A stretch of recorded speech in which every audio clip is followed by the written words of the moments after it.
Good evening and welcome to the February 4th Select Board meeting.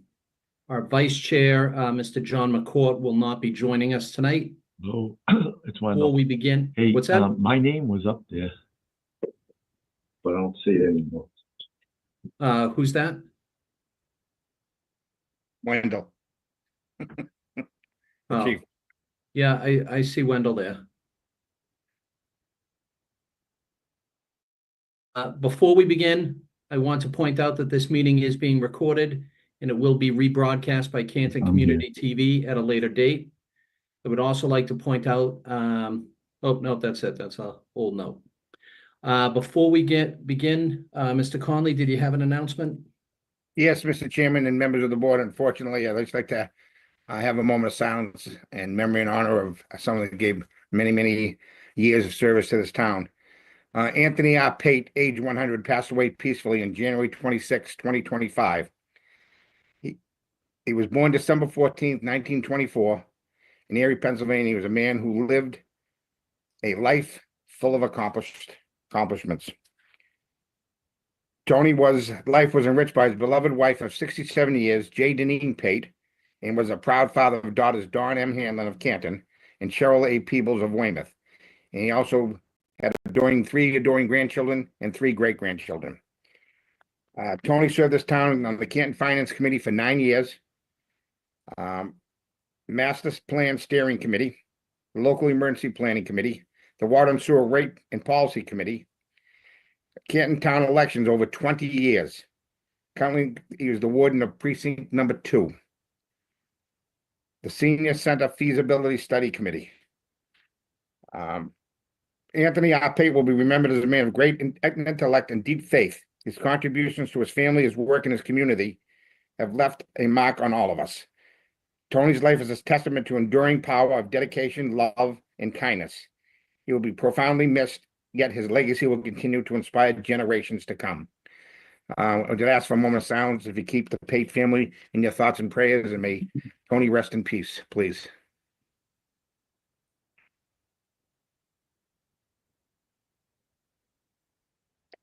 Rest in peace. Thank you, Mr. Chairman and members of the board. Thank you. Thank you, Mr. Conley. So before we begin the meeting tonight, as I mentioned at our last meeting regarding the Pappas Rehabilitation Hospital, that was literally the day that members of this board found out about the plans to close that facility by the governor. So since then, the select board has been reaching out to our state leaders, and I just wanted to provide an update on where we are. So last Friday, I was fortunate to attend a walkthrough of the Pappas Rehabilitation Hospital. This walkthrough was coordinated by U.S. Congressman Stephen Lynch's office, who has been in contact with the governor over this decision. In addition to Congressman Lynch, I was joined by Select Board Member John Conley, State Senators Feeney, Rush, and Driscoll, State Rep Galvin, and State Rep Rogers, and Norfolk County Commissioner Stady. In addition, representatives from the Department of Public Health and the Executive Office of Health and Human Services, and we were joined by various members of the Pappas administration. The walkthrough was a great experience as we were able to talk with teachers and students and hear firsthand some of their stories that solidified what we already knew about Pappas and the individual treatment and focus that these children receive. Due to the feedback from local, state, and federal leaders, the governor did announce that she would take another look at Pappas. Although this in no way means that the decision has been reversed, it is a positive sign that the governor is willing to listen. We want to let the residents know that the select board is 100% unanimous in keeping Pappas open and allowing the staff that works there to continue to provide the specialized care that these students simply will not get in another facility. We continue to work with our State Senator Paul Feeney and our State Rep Bill Galvin to implore the governor to work with the Department of Public Health to find a way to invest in the Pappas and not let these students suffer due to the state's lack of investing in this property. I also want to dispel one of the rumors going around that this facility was being closed in order to house migrants. I did ask that question specifically and was told that this was not the case. And after touring the facility, I agree. Many of the buildings are in such a state of disrepair that they had to move students out of these buildings as they are not up to code. The town will also have a statement on our town website regarding Pappas, as well as the town Facebook page.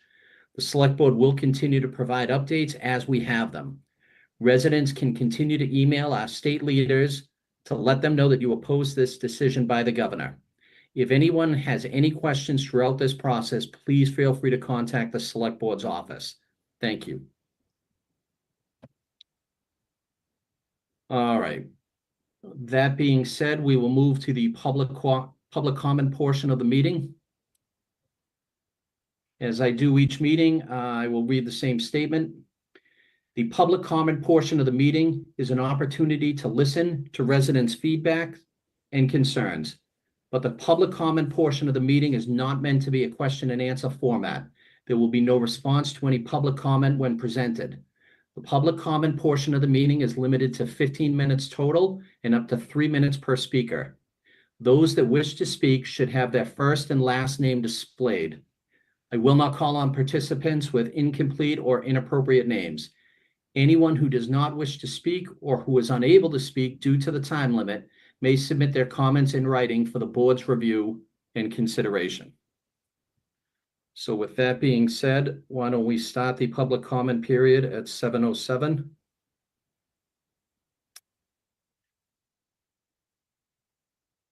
And the first name I see is Miss Sweeney.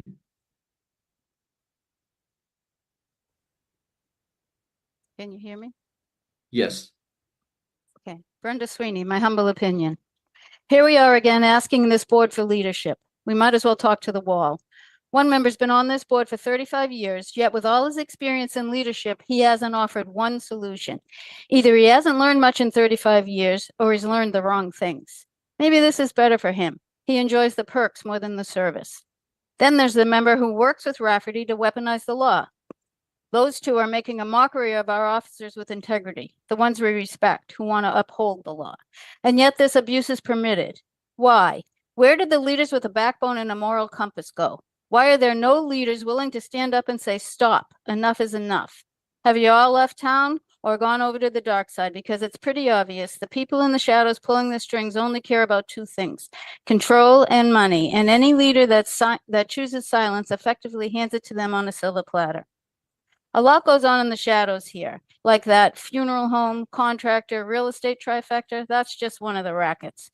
It makes us wonder what's up their sleeve for the upcoming election. Will they fill the ballot with extra candidates just to hinder the chances of any qualified opponent the incumbent might face? Those shadow dwellers, busy pulling strings and lining their pockets, definitely don't want change. It's simple. When leaders that could make a difference choose silence, combined with a police chief willing to weaponize the law at the expense of our decent officers. For a police chief who willingly submitted an inverted video at a murder trial, this is a cakewalk. One of our senior citizens fell on the ice, breaking his hip in multiple places. He crawled back into his house and suffered in agony until a friend could take him to a hospital. Why? Why would he do that? He refused to call 911 out of fear. Do you hear that, people? Fear of what that phone call would bring to his door, that he would be in more danger from calling 911 in Canton. He's not the only one. How very sad is that? That's what this town's been reduced to under their current leadership. That includes our public-facing leaders, those lurking in the shadows, pulling strings, and the silent minority sitting back and watching instead of acting. I guess greed and power are stronger driving forces than moral fortitude. They'd rather enjoy the fruits of their labor than contribute to anyone else's welfare. It's time to call a spade a spade. What we have are leaders driven by greed and power. The real truth is simple. They want your money, honey, and you're basically collateral damage to them.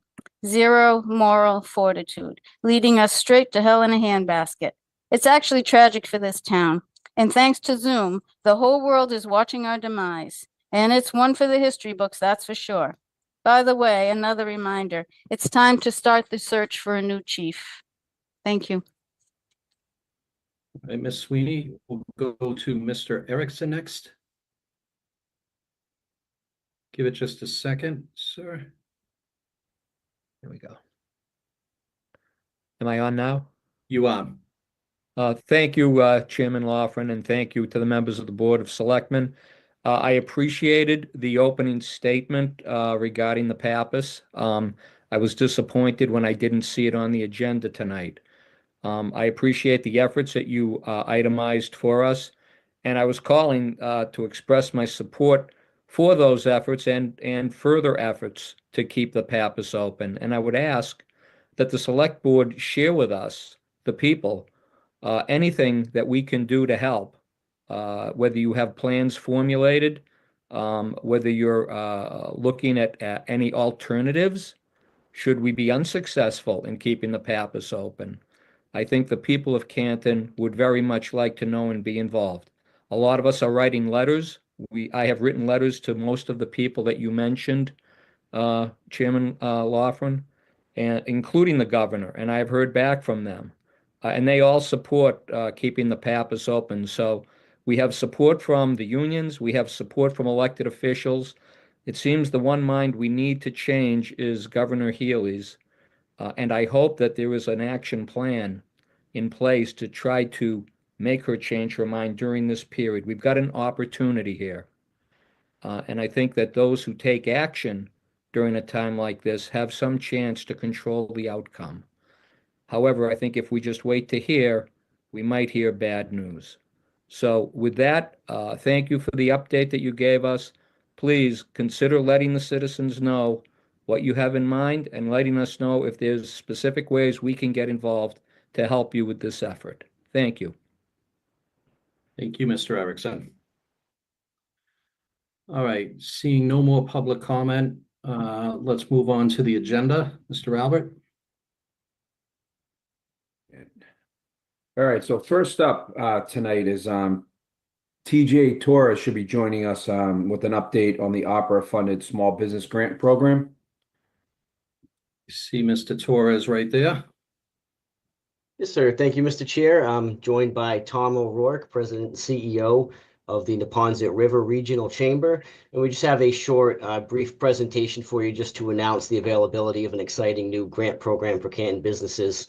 So if you don't mind, I can share my screen. Sure, give it just a second. Yep.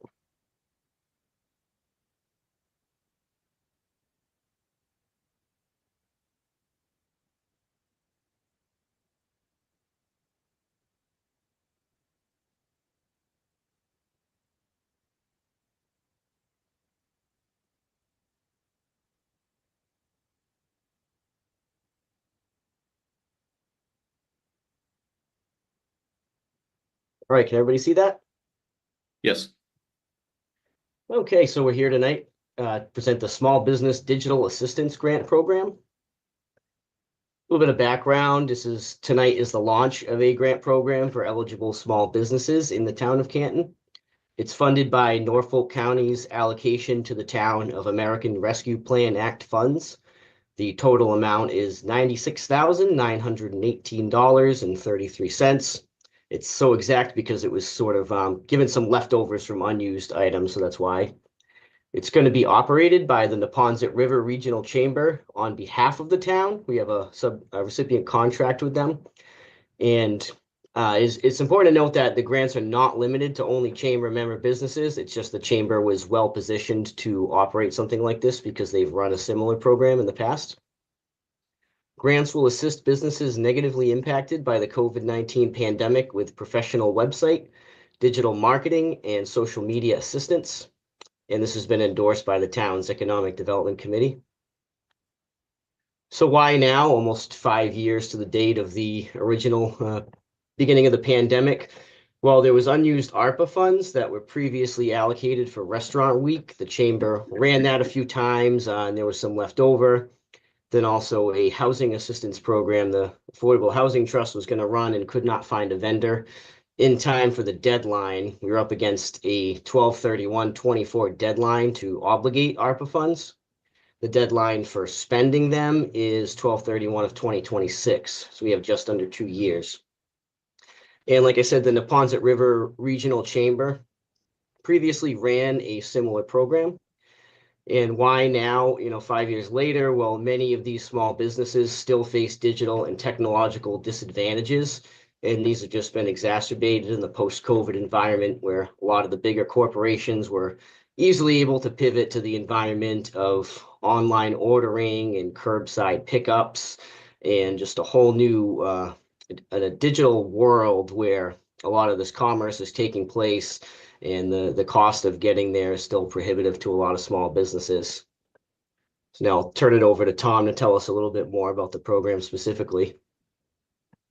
Yeah, thank you, TJ, and thank you, Mr. Chair, and the rest of the board for the opportunity to be here. We're very happy to be able to be a part of this program to assist small businesses affected by the COVID pandemic.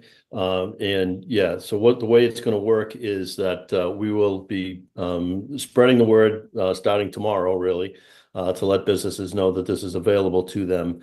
And we'll review the application, approve them based on the criteria we've set up. And then we will pair these businesses with professional consultants for web design, digital marketing, and social media coaching.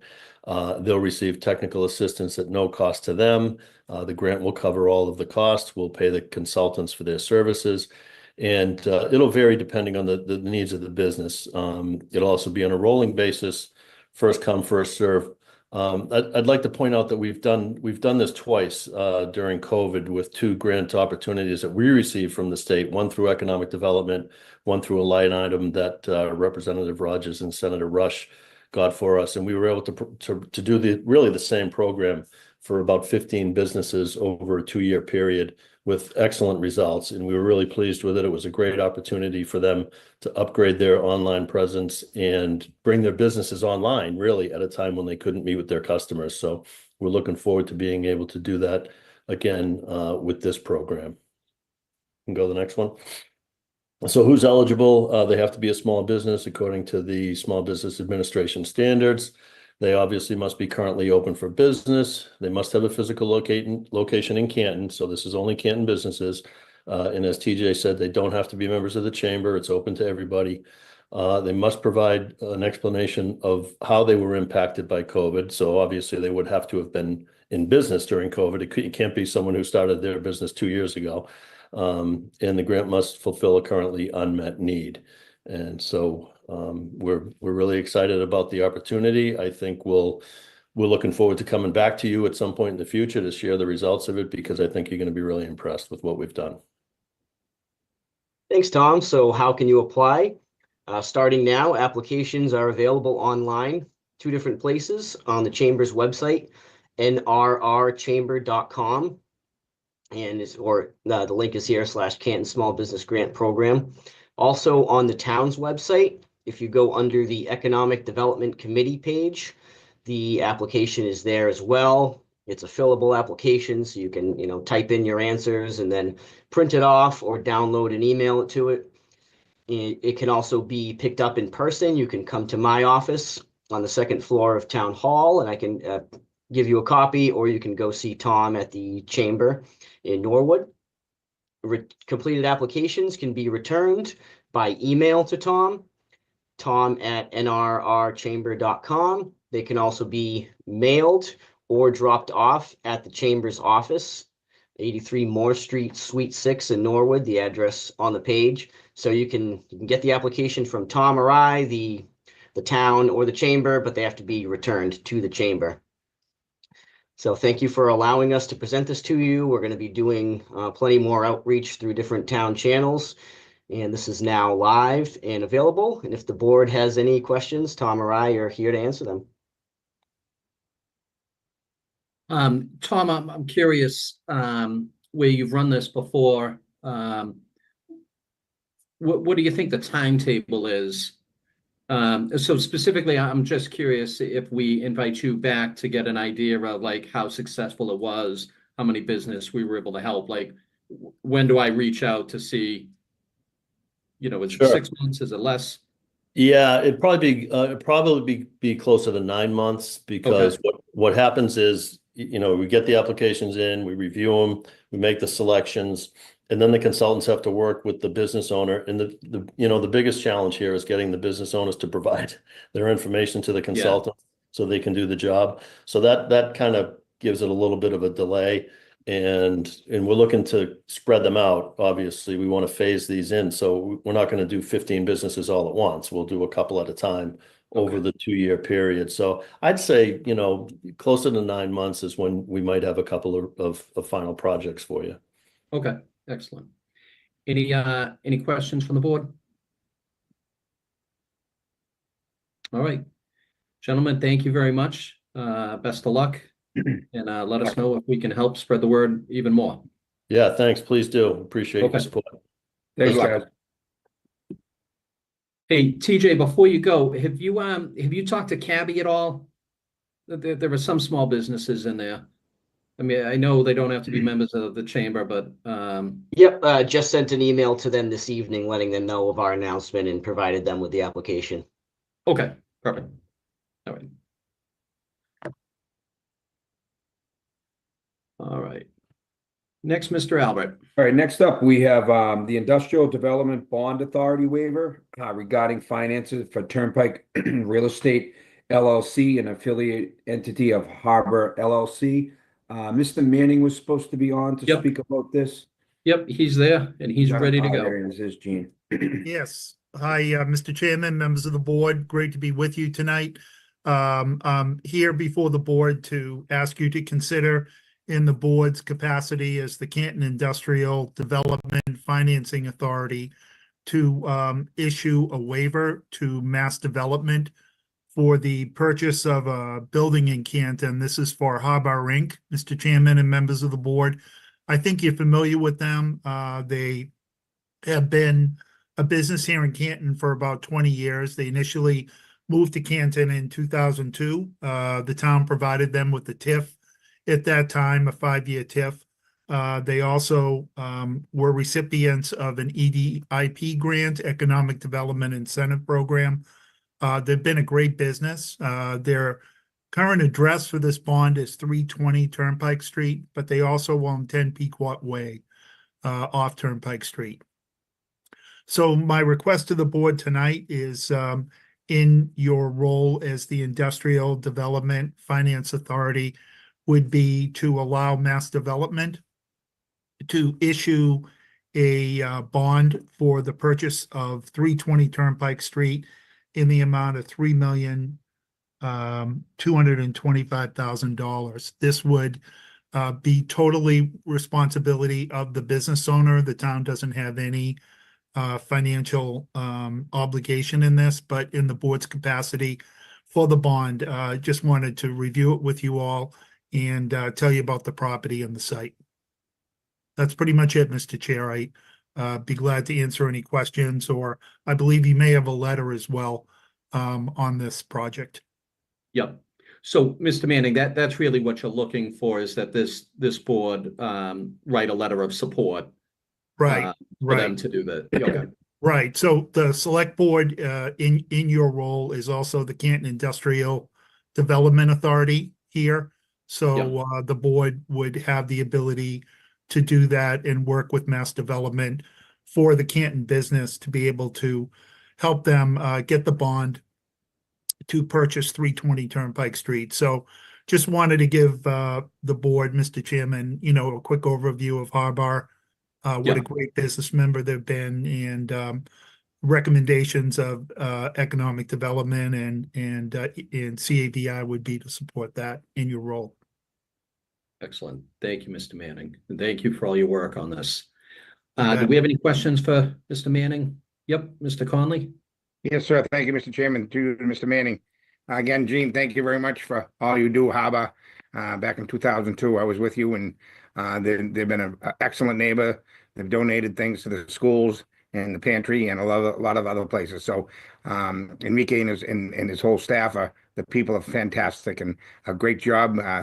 We'll sell them another building after this if they want. And they love being here. They're going to be hiring 15 new employees over there, and they've been a great business there in the community. Yeah. So I know they appreciate the support of the board and the community. They love being here, and I think it's a great match for the town. So appreciate the board's consideration of this. Thank you, Mr. Chairman. Mr. Conley. thank you, Mr. Manning. And I did see the folks at the CABI get together. So it was great. It really was nice. And again, thank you, Gene. And what's the timetable of that we can cut the ribbon and get the product off the line? Well, I think it would move. We got a notice of the bond application based on the action of the board tonight. The bond would move fairly quickly upon receipt to Mass Development. So I'll update the board on that as we move forward with it. This would be the first step, but they're anxious. Their business is doing well, and they'd like to grow the business here in Canton. That's great. Thank you, sir. Thank you. Any other questions for Mr. Manning? Hearing none, do I have a motion, Mr. Albert? Yep, I move that the board, in their role as the Industrial Development Finance Authority, authorize a support letter for the Mass Development regarding the new building for Turnpike Real Estate LLC, an affiliated entity of Harbor LLC. Second. Motion has been made and seconded. All those in favor, please say aye. Aye. Aye. And we'll do a roll call vote. Mr. Conley, Yes. Ms. Boyden, Yes. Mr. Albert, Yes. and the chair as well, 4-0. Congratulations, Mr. Okay, Manning, thank and you, again, Gene, for thank all you your for everything. Thank you all for your support, Mr. Chairman, members of the board. Great to be with you, and have a good evening. You as well. Great evening. Thank you, Gene. All right. Let's talk budgets. Yeah. I don't know who you want to start with, so. We'll just go in order that right. I see them. Normally I go ladies first, but let's go with Lewis. Lewis first. So All right, so coming up next is the operating budget review information systems. Louis Jutras is there. There we go. Good evening to the chair, members of the board. So Good evening, yes, sir. a quick overview for the submitted budget request for our next fiscal year. Overall, we have a total request of $33,993 as the increase. 1.4% of that is contractual salary, about $10,189, and 3.3% of that is on the expense side, $23,804. Majority of these items in the expense side are made up of software renewals and product support that we have that covers majority of the municipal offices. They range from 5 to 10% on a yearly increase. And the only add to next year's request is a $1,200 line item. As the chair is aware, and others may as well, the municipal, or the last town meeting we had a bylaw modernization committee. And as part of that process, we are looking to hire a firm and go through the bylaws and have those in a better electronic format. Part of that has a yearly renewal, $1,200. So that is the items that make up the budget request for next year, and happy to answer any questions. All right. Thank you, Lewis. Any questions for our Information Service Director? Oh, not surprised. It was very organized, and there are no questions. All right, Lewis, thank you very much. Thank you. Thanks, Louis. All right, who's All up right. next? So next up is the Elder and Human Services, Miss Diane Tynan, where she, do you have her up there?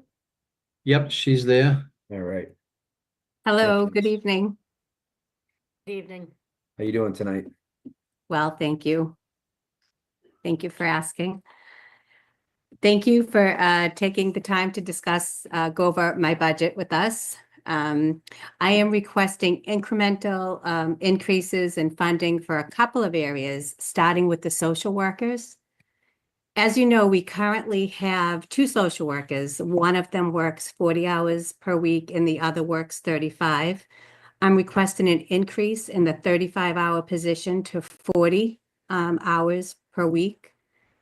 Currently, 15.5 hours of that position is funded from the grant from the Executive Office of Aging and Independence, which they just changed from the Executive Offices of Elder and Human Services. With the adjustment, we aim to reduce our reliance on the grant to just 6 hours, shifting the remaining 14 and a half hours per week to the town. This will ensure that our social workers can better serve the growing needs of our community. The demand for social services continues to grow rapidly. People 55 and older represent more than 37% of the population in town. And in addition to that, we service, as you know, folks 18 and older for social service issues. Last year, our social service department had 8,111 interactions over 12 months, averaging 675 monthly. This fiscal year so far, that's jumped to 5,015 interactions in just 6 months. That's a 24% increase, which reflects a significant increase in demand for our services. More individuals are seeking assistance for complex issues, the housing crisis that we're in, food insecurity, lack of mental health resources. Our social workers are on the front lines addressing these needs, and the workloads are growing substantially.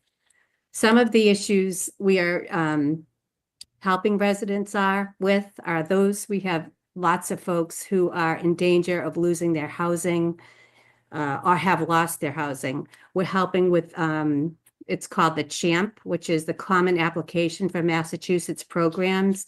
Very time intensive, helping folks upload documents for that, as well as applying for the Residential Assistance for Families in Transition, otherwise known as the RAFT program. This program is critical for financial assistance for families in need. It helps with overdue utility bills, rent, moving expenses, and water bills. We've seen an increasing number of folks being evicted from apartments because of unpaid water bills. So we're very grateful that we do have this resource to try to prevent that if we are able to catch it early enough. Also in assisting people apply for fuel assistance, food stamps, and other valuable resources. We do home visits in the community. Again, increases of number of clients coming to us that have no furniture, no mattresses. It's really sad, the issues that we're running into in the community. Canton. Emergency walk-ins and phone calls for an assortment of reasons, whether it be domestic abuse, mental health crises, homelessness, food insecurity, family arguments, and that's just to name a few. Assisting folks that are in need of a shelter when there are no vacancies at the shelter and a car is considered a sufficient shelter. Very difficult and sad for residents in our community. We are increasingly seeing individuals discharged from hospitals or rehabilitation facilities with expected in-home services. However, they don't begin as planned. We try to advocate for these essential services to ensure individuals can remain safe and independent in their homes. Without this proper support, some are left vulnerable, highlighting the urgent need for timely and reliable in-home services. And our social workers are excellent advocating for folks and making sure that they do get services and keeping an eye on these vulnerable folks until services do start. More and more of the people we are servicing are not, their primary language is not English. We spend a lot of time on interpretation services because we want to make sure that we are understanding the needs and addressing them properly. Those are only a small fraction of the issues that our social service department are dealing with at this time. Over the last 2 years, we've developed very strong partnerships with other town departments, specifically the school department. We're working closely with the homeless coordinator, the intervention specialist, the mental health clinician at the police department, the housing authority, the Board of Health, veterans, building, and many other town departments. And working together like this helps us to ensure that we won't maybe miss any gaps in helping each other, referring back and forth. I think it's a great way to handle business and make sure the residents are being taken care of as the best we can. Currently, I'm sorry, so I don't know if anybody has any questions about the social service portion? Nope, you can go to the next. Okay. Other budget request, our building maintenance, we're asking for an additional 2,000 to cover rising custodial expenses. Communication budget, an increase from 1,500 to 3,070. That reflects what the actual cost is, and that's primarily for cell phones, which we use to communicate with the drivers. Social programming, a modest annual increase to ensure social service programs continue to meet the needs of our growing population, from 10,500 to 12,000. So, Ms. Tynan, just the custodial, that doesn't fall under facilities now? Or not that portion of it doesn't? No, it doesn't. So we continue to have our building cleaned nightly by an outside source. But in addition to that, we, and they increased their price 4%, but we are responsible for all the paper goods, cleaning supplies, furniture cleaning, and that falls under that line item. Okay. Any questions for Ms. Tynan? All right. Diane, thank you very much. Thank you very Doing much. a great job. Thank you, Diane. Keep up the Thank great you. work. Thank you very much. Have a nice night. Thank You you, as well. Diane. Thank Thank you. All right. All right, next up, we have the Veterans Aid. Arafat Knight is next on the list here.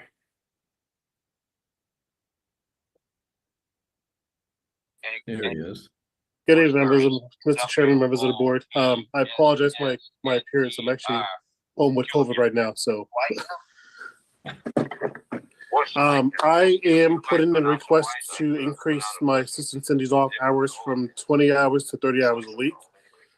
As you all are aware, since she's been on board, the last year and a half, the department has dramatically expanded the outreach that we've been able to do.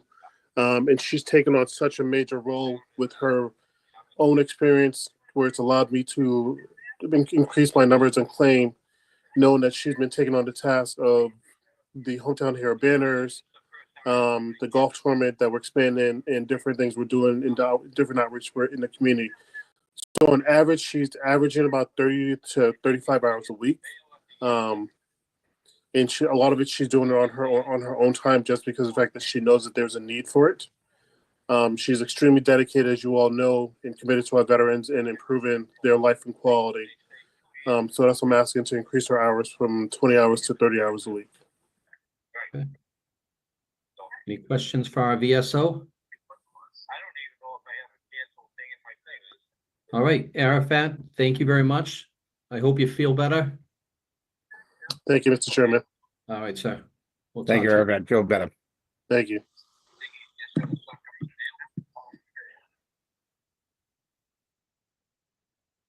All right, who's next?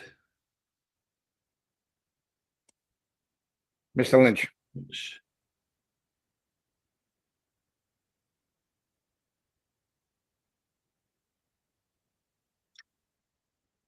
There he is. Good evening. How are you, sir? I'm good. How's everybody doing? Thank Very you for good. having me. Mr. Chairman and the rest of the members of the committee, thank you very much for your time tonight. We appreciate it. Just going to review my budget updates I'm looking to add to our department. As you know, it's a new central maintenance department. So this year we're looking to add one position for a maintenance position, and the total for that is $61,500. We're looking to add electricity for $33,000. As in the past couple of years, we didn't increase our budget on the electricity for a few of the buildings. And then maintenance supplies, we're asking for $15,000. And then generator maintenance, we're asking for $8,000. An increase in gas and oil is $6,000.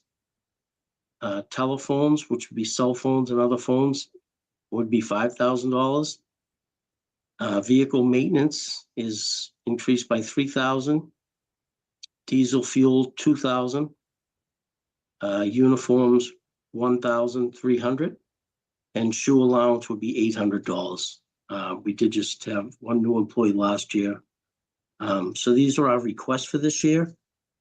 If anybody has any questions or anything that I could help answer, I know this is, like I said, a new department we just started about 1.5 years ago, central maintenance. We have 28 buildings in the town that we're running now and trying to maintain and doing the best that we can. But thank you again. You guys also helped us fund a new HVAC position, and that position started on January 2nd. I'd like to say that the gentleman's doing a fantastic job. He's saving us from having to call Dakin in, an outside contractor in. So we're doing more work in-house, and that's why we're continuing to add a position to do more work in-house and things like that to save money from outsourcing to contractors and things like that. As most of you know, with the prevailing wage and things like that, it just drives the cost of everything up so high that doing things in-house makes a lot of sense. And if you have the right technicians that are doing the work for you and you're happy with the work you're receiving, it just goes to show that we'll be doing a much better job internally throughout the district. And I think a lot more people between like the police chief, fire chief, and, you know, town hall, people at town hall see us every day, doing the right thing and fixing things the best we can. So I just wanted to ask if anybody had any questions or anything like that that I could answer. I'd be happy to. So, Brian, just related Sure. to the, 1.5 years that this department has been kind of in operation. Yes, Are sir. you guys still, do you anticipate that you're still kind of ramping up? Or do you feel that you've got a good hold? Like, I'm not talking about staffing, I'm more talking about the expenses, like of all the buildings that the town owns that you're now in charge of. Are you 100% in charge of that, or are there still pieces? So it's not the same thing, but when I just was talking to Diane about the custodial, I don't mean that particular thing, but just on the likes of that, you know what I mean? Yeah, no, I understand. Yes, Diane's always had a cleaning company taking care of her, the COA, Council of Aging, of course. And our jobs down there are, all the lights, the fixtures, the heat, the controls, things like that. And with other buildings, we're doing the same. Anytime Wendell has any issues down there, garage doors go, we'll look at them first. And if there's something we can't do internally, we'll have to call on a contractor, things like that. But with heat and things like that, we're doing more things in-house now, which is going to save us quite a bit of money. He's working on some rooftop units at the police department now, where typically we'd have a contractor coming in and just the money they charge you for all this stuff. Now we're doing a lot more of our own filters in-house, oil replacements, things like that. Checking on the operation of things. We're firing off our generators every couple of weeks now, just to make sure they're up and running. They're not falling apart when you need them to work. So we make sure the fire and the police always have the generators tested every month. So we, go through them and make sure the transfer switches are working and things like that. So everything's going right into full mode. So the whole unit's starting, it's generating, it's putting power throughout the building and things of that nature. So that's things that we're doing in-house now that typically we would have had contractors doing prior to this.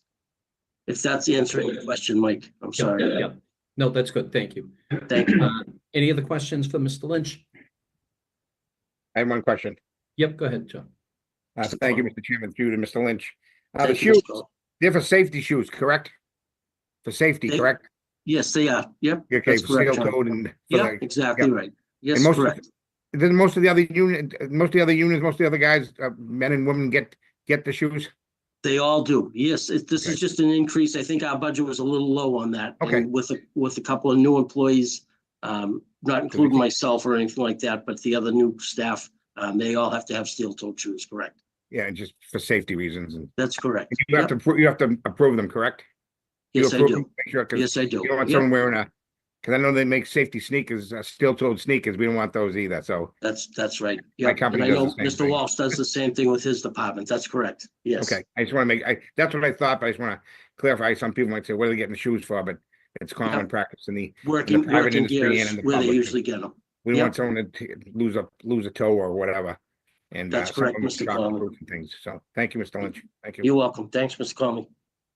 Any other questions for Mr. Lynch? All right, sir. Thank you very much.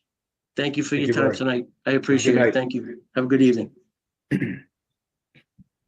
Okay, next up, we have the fire department budget with the chiefs here, Wendell, and I think someone else is here with that. So Wendell. Eddie Freitas, the deputy. Oh yeah, okay, the deputy chief's there. That. Yeah. Sorry, Okay, deputy chief. I want to thank the members of the select board for having me here tonight. So I'm going over my operational budget, which is broken up into 5 departments. So I'll start with the fire. First one is the EMS coordinator position. That's a contractual stipend, $26,300. Looking for $22,000 for military leave. We have 1 member deployed. So that $22,000 will cover me from July to November. He got deployed in November of 24 for a year. $8,000 for repair and maintenance of motor vehicles, basically price increase, aging fleet. Firefighter development. This is in the contract. The firefighters they have 24 hours of straight time they can use for training. And firefighters have been taking advantage of that. Building lease, that's the garage down at Draper's, where we do our mechanical work and store some of the vehicles, $1,650, which is contractual. Educational incentive, $1,100. That's contractual also for degrees that the guys get. Tires, $1,000 price increase. We're looking for $1,000 for physical fitness, preventative maintenance on the physical fitness equipment at the station, and a price increase of the laundry is $500. That's the fire budget. First Right. one. Any questions on that? Any questions on the fire budget? Chief, I got one quick question. Go ahead. That's the LaFrance is down at the Draper Mill, Draper in the It garage. ha- It The is, LaFrance. yes. It's a 36, isn't it? Pardon me? It's a 36, isn't it? What Charlie- year? Yeah. I think it's a 1925. Oh, 25. Yeah. Because it was all refurbished several years ago. So that's what I thought it was. Just want to make sure. Yeah, it's It's still what- down there. He lost was that supposed to driver, go- Bobby Beasley, a couple of years ago. So Yeah. Chief, you're looking down at your notes, so you don't see what I see. But I see Mr. Duty at the top of my screen, shaking his head on the year and then nodding in affirmative when you got the right Okay. year. So, Am I right? yeah, he Again. concurs. Okay. Right. I was again. shaking my head at Mr. Conley, Chief. You were Oh, No, okay. no, I know that. I know that. I was tricking you. I knew what year it was. I want to see if you guys know. Okay. All right. Any questions for the chief on the fire department budget? I still got a few more to go, but Right. okay. All right, chief. Okay. Next. So the next one will be quick. It's the dispatch service over in Holbrook. That's contractual. It's $8,700 increase. That's where our dispatch is located. Yep. Okay. Okay, I'll get into the ambulance. So we're looking for, so there's 19,700. This is for new computer software. It's kind of a combined new computer software and increase to our existing software. Training expenses, 7,000. That's for paramedic school. It's pretty tough getting paramedics right now. So I had one I put a list out for 2 openings, and I had 1 paramedic sign the list. That's it. Overtime increase 2.5% is contractual. That's $6,400. Ambulance supplies $6,000. Basically price increase, and we keep going up in runs, so we need more supplies if the runs go up. Equipment maintenance to the ambulance, that's $5,500. You know, the ambulances are getting a little older, although we did get the new ambulance in. We're getting it registered and insured right now. And Blue Card, we're actually giving back $8,000 that's coming out of the budget, because that was a one-time for last year, so that's coming out of the budget. That is the ambulance account. Any questions on the ambulance account for Chief Robery? All right, Chief, next. Okay, fire alarm budget is staying the same, no increase. And the emergency management budget, we took out $2,500, cut the budget by $2,500. And that is it.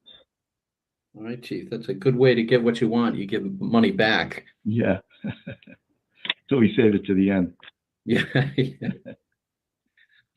Chief, just a question on the turnout gear. They haven't come up with gear that doesn't have the PFAS in it yet, right? I they're believe working they on it. do. It's expensive.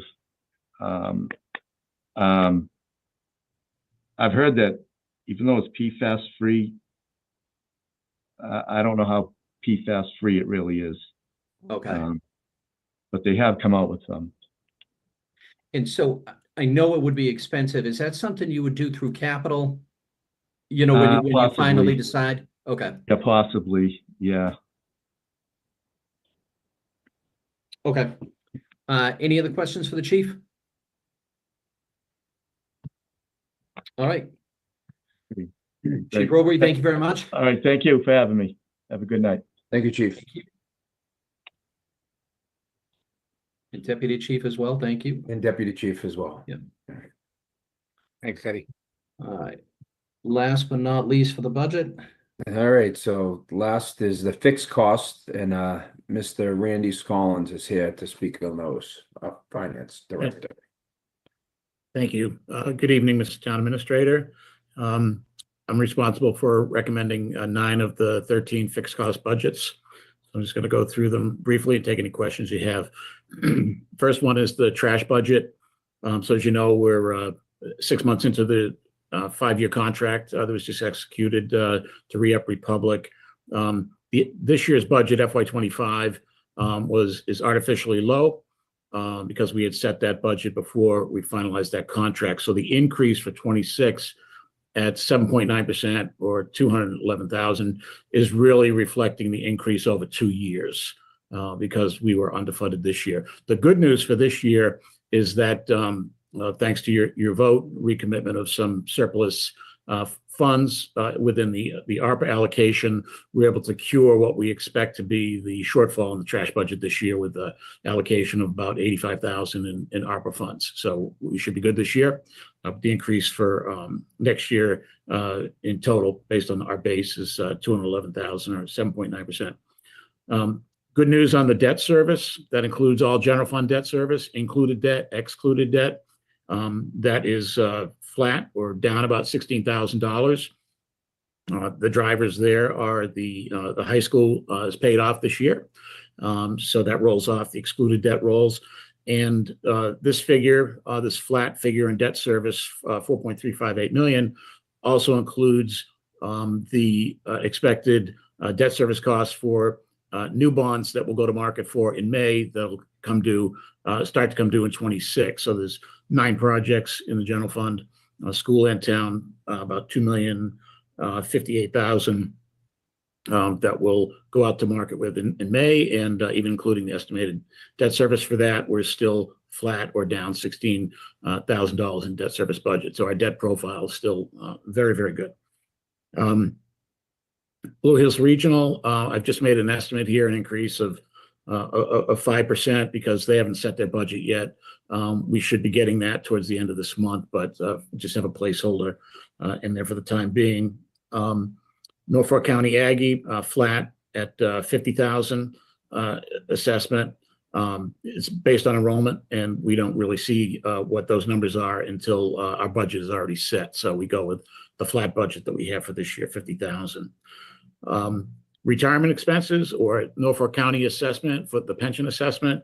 I believe, as most of you are aware, they hired a new actuary this year because their actuary retired, and he's revisited all of the assumptions, and he's taking a more conservative view.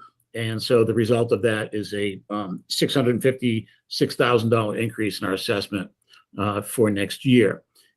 Good news is that we've been invited to what Norfolk County calls a unit meeting, meaning the meeting of all of the towns in a week and a half to hear an update to their actuarial analysis that would impact future years. I've been told it's not going to impact the assessment that they've already set for next year. So that $656,000 increase, that'll stay. But I'm hearing that there may be some good news, and maybe the out year assessments after that for the next 3 or 5 years may see some positive developments based on investment performance over the last year. But learn more about that in the next week and a half or so.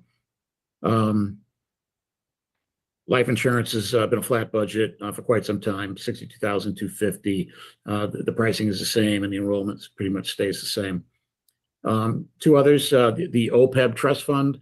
As you know, we have a funding strategy to increase our commitment to funding that liability, increasing $100,000 each year. So this year it's $1,350,000. Recommendation is to be consistent with that plan and go up to $1,450,000 for next year. And the last item is a good news here, which is the Plymouth Rubber diff transfer. So that is the requirement to contribute to the sinking fund to pay the debt service on the infrastructure bonds that we're paying now. And as a result of the change in how we put money away into that sinking fund, as per an article that passed at the Maytown meeting, which changed the formula. So we're not locked into this rigid formula, which would have resulted in sort of a hoarding or an overfunding of that fund to get to full funding faster. Now we have the authority to only cordon off the amount of taxes from the Revere site that would keep us current with all of our debt service payments. So that resulted in this budget going down from $1,071,000 this year to $594,000 in 26. So a 44.6% reduction. If we didn't have that change that annual town meeting authorized, this line item would have been $850,000 higher. So the result here is positive for town and school general fund budgets, because that means there's $850,000 more that will be available to those budgets as a result. So this is a good recommendation from the Revere and Son Heritage Trust folks, Vic and Alan, that accommodated the ability to finance the $2 million for the fit out of the museum, but now is allowing us to access funds sooner rather than later to go into the general fund. Otherwise, we would have been held to this very rigorous funding schedule it's really unnecessary, but it was the schedule, so we were allowed to modify it in May. So good news for general fund budgets. The last item I think we're going to take up at a future meeting, maybe executive session, is health insurance. So there are some changes there, and best if we discuss that in executive session before we discuss that publicly. And those are the fixed cost budgets I have responsibility for. Any questions for our finance director on the fixed costs? All right, seeing none. Anything else, Mr. Scollins? No, that's it. Thank you. That's it. All right, sir. Thank you, Randy. Thank you. All right, so next up is the operating budget review and request to access funds from Revere and Son Heritage Trust 142. We have Mr. Alan Hines and Mr. Victor Del Vecchio on board to talk about this. Thank you. Good evening, gentlemen. Thank you, Mr. Chair. I'm assuming that you're all looking at the exhibit of the municipal budget. I'm going to start with the bottom and work my way backwards because I think the key talking point is going to be the new position we're going to ask for. The custodial increase of $800,000 of $800, $885 is pretty much contractual increase that is built into our cleaning cost. The 5,300 increase that we're seeking. I'd like to draw your attention to the second and third column on this exhibit. You'll see that for our 2025 voted budget and our base budget, you're not seeing any difference between those two numbers, as is the case for many other offices of departments above. That's primarily because of the way our financials flow through the our financials do not flow through the town system. I did a calculation, sent it off to Randy. If we were doing it on an apples basis with other municipal departments, you would have saw a $7,000 increase between those two numbers. When I first did the calculation, I estimated that to be 5,300. It's labeled as increased administrative support, but it's basically the contractual obligations that are already incorporated in our hiring of our two employees. So on apples basis, that would have already been incorporated into our base budget. The next item above that is a $6,000 for insurance. I think you just heard from Randy that the cost of insurance has gone up. In the fixed cost budget for the town's insurance, it was a 17% increase over the last 2 years. We really didn't get much of an increase. Last year, we were underfunded by about $3,000. And if you think about what's going to happen next year at this time, the town is going to have $2 million of assets sitting in that museum with museum exhibits that they've paid for and bought, and they're going to have to be insured. So the $6,000 increase to insurance is probably a little light, but is a minimum of what we're going to need to protect the town's assets that are going to be housed in that building. The next item on the list is a $9,000 increase for professional services. When our budget was put together last year, it was originally thought that we would need an audit review. However, because the trust is doing so well with respect to getting donations and getting grants, it was required by the state to have a full financial audit. Last year's budget provision for that was $6,500. Our audit this year cost $16,300. So the difference of $9,000 really relates to the cost of an audit. And I don't think there's anyone in the town, anybody hopefully on the finance committee, that wouldn't agree that we should be having our financial statements professionally audited every year. I don't understand why the town's auditor doesn't require it, but again, the cost, the $9,000 increase that you're seeing there is the cost to continue our audit services. We actually had to, get donations this year to pay for the rest of our audit this year. The next item on the list is our accounting software and supplies. Our budget for office supplies is $2,000. I'm going to point to our audited financial statements. Our office supplies and computer software costs last year were $8,000. We are going to need to buy accounting software this year. And if Lewis didn't kind of explain how IT works these days, used to be you could buy a piece of software and you'd own it. Now everything's done on the subscription basis. So basically every year you're paying for these web-based services for our electronic file storage, all our software to run our normal day-to-day operations. And then going forward, our accounting software that we're going to need to do our financial results. So mainly the items that I just described are pretty much contractual and true financial obligations that haven't been funded properly in the past. The one ask that is on the list this year that is a new item is for a new part-time employee. It's listed as for accounting and programming services, program services. Each of our department heads requested additional staff this year. The people that are putting together the programs that this museum is going to have in the future just don't have the staff to be able to help to be able to kind of do those. And keep in mind, next year at this time, we're going to be opening up a museum.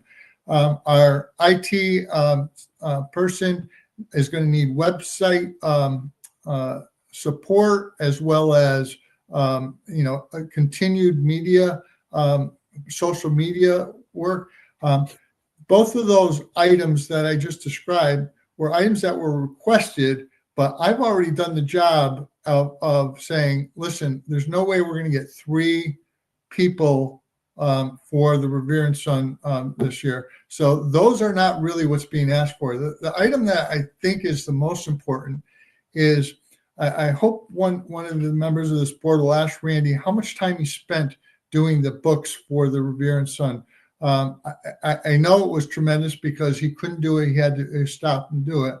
We will need a support person. We got to transition this great spreadsheet that Randy put together to do our books into an accounting system and be able to have somebody that can maintain that going forward, especially once we're going to be opening up as a museum.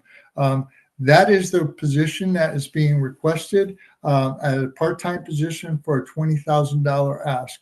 Again, I see this as an essential requirement for the town to continue to maintain proper books for the museum. So that's what our ask is this year. And I will open it up to questions at this point. We have any questions for Mr. Hines? All right. Well, then the next item, as I just described earlier, is that presentation of our audited financial statements. Hopefully each of your packets included both our audited financial statements from the accounting firm of Michael Gaylor, CPA, as well as our 990 form that was filed. Hopefully you can take a minute to look through those. We're asking that the board accept those financial reports, include them in the minutes so that they would be available to the public. Couple of highlights in there. This year, our revenue was, including all our grants that we received, is $686,000. Our expenses are $175,000. And if you notice, our budget request this year, our budget last year was $88,000. So the town is really only paying about half of the expenses of the trust. All of our fundraising expense, all of the expenses that relate to Heritage Day, the dog walk, all of the things that we put on for the town, none of those are being funded by town appropriations. All of those are being funded by the donations that we earn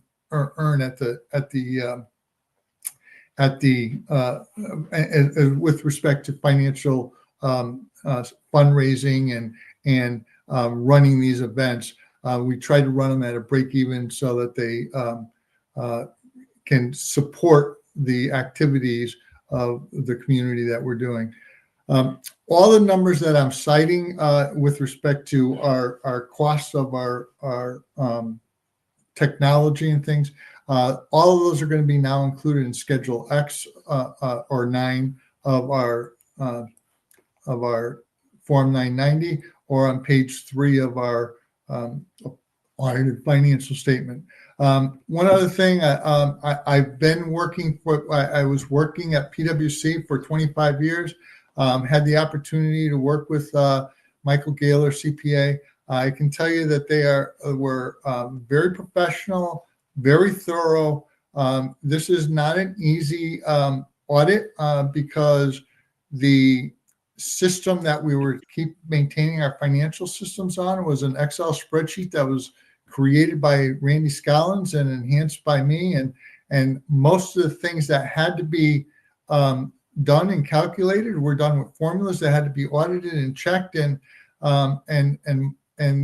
while we had no adverse findings and no formal recommendations, Mike Gaylor said to me that unless we convert to a standard closed system accounting system next year, he would not be willing to do the audit again. It was very time consuming and more not a very profitable job from an audit perspective from their perspective, but they were very complimentary of all the documentation that we maintain. Any questions with respect to our audited financial statements? All right, hearing none. As we just discussed, in a year from now, we're going to be opening up a museum, and the support staff that we requested as part of our budget package really isn't sufficient to actually maintain and run a museum. As you know, when the feasibility study for the museum was first created, they always said that this would not be a successful venture unless we had another source of income. Hence the restaurant and the funds that were created by renting out the Copper Mill Hall. Those funds go into account 142, and they were always contemplated to be used to help facilitate the running of and cost of this museum. We've at times during the last couple of years received approval from this board to actually use some of those funds, but we refrained from doing so. And as of now, that fund has over $300,000 in it. And we knew we needed to save that because starting up a new operation of a museum is going to take some seed money, and until we get enough memberships and attendance through this museum, we're going to be running probably at a slight deficit. So the first position that we need to fill is a museum director. The Revere & Son has posted a job description. We've already received 6 applicants for that, and what we are here tonight asking for is the funds in 142 are subject to the select board's approval. So what we're asking for is that that we have permission to use account 142 to pay for the compensation for a museum director that will be hired very shortly to help us finish creating the museum and develop the programs that are going to make that a success. So I think that would be an action item from this board. All right, so Alan, just a quick question, because I want to clarify. Obviously, you sat through the budget request, and as you know, everybody is looking for staff. So to use Chapter 142, is the plan that this museum director would always be paid out of that fund? Again, I hate to say always, but at the current funding that we have in it now, we would have a buffer in that account to continue to pay for that director out of, and it's the account 142, not chapter, but we would have enough money from the continuing rental income to pay for that director salary for some time into the far future. So that is the plan at this point, yes. Okay, that's the plan. All right, so let's take these one at a time. Mr. Chairman, we don't have an answer on the benefits yet, do we? We do No. not. So on Alan's email to us, it's a separate line item It's a request approval from the BOS to be allowed access to the town HR benefits if Revere and Sons decides to offer.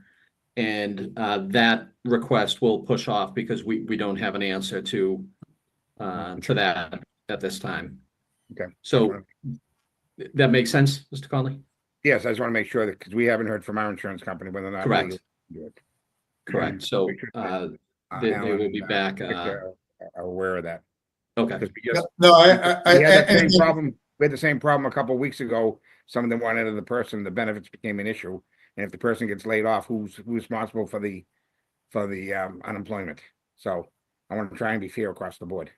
So. Yep, I hear you, and we're doing a lot of investigation on our part. But in order for us to move forward with the interviews, and we have to be assured that we have the salary covered. Thank you. All right, Ms. Boyden?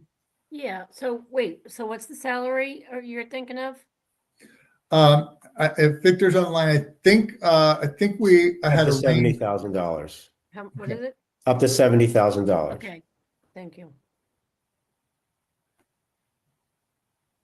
All right, so do I have a motion for that, Mr. Albert? All right, so I make a motion that we approve up to $70,000 from the Revere and Son Heritage Trust 142. I would like to fix that because this is the same thing that happened with us on all the salaries. When you offer somebody a $70,000 salary, you then have other things such as the Social Security tax and all the other things that aren't really employee benefits, so to speak. But that's how we ran into trouble. I mean, that's why we're not getting fully funded on our other things. So instead of using up to $70,000, I would prefer a number that would be large enough to incorporate the contingency going forward. So if we could go up to $80,000 at this point, I think that would be a little bit more preferable. Not that we will go out there and offer that, but I think we got to make sure that we can get reimbursed for the true costs of the compensation. Mr. Chairman, one other quick question. You said you have 6 candidates. We have six resumes so far. Yeah, 6 resumes, 6 people that have applied. 6 or 7, actually. Yeah. So are they all in the lack of a better word, the museum business? They all have a history. It's interesting. Some of them are. Some of them are in the history business. One may have nothing to do with it. I think we have 7. We may have received an 8th yesterday, but most of them have something to do with history and museums. Is it people from in town, out of town, or combination? None from within Canton that I can recall, John, but most of them were from Massachusetts. One was from another state. Okay. Thank you. How many hours did you guys post this position for?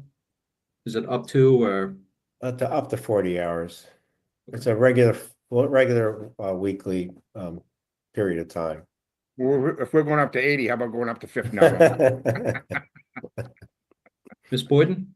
Yeah, I think that you have to do 80. 70 is nothing for that. Oh, you mean position. pay, yes. You make it 40 hours. You're talking about John's 80 hours, but yes. You got it.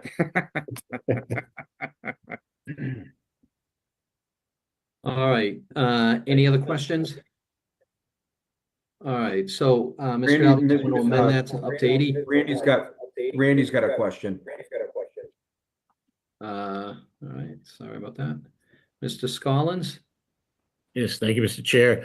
I just wanted to comment that although I don't have any issue with the amount that's being requested, I just wanted to be clear that items like Social Security and Medicare tax are indeed fringe benefits that are related to health and retirement income. So those aren't things, according to the act, that could be funded by the town. Just want to be clear about that.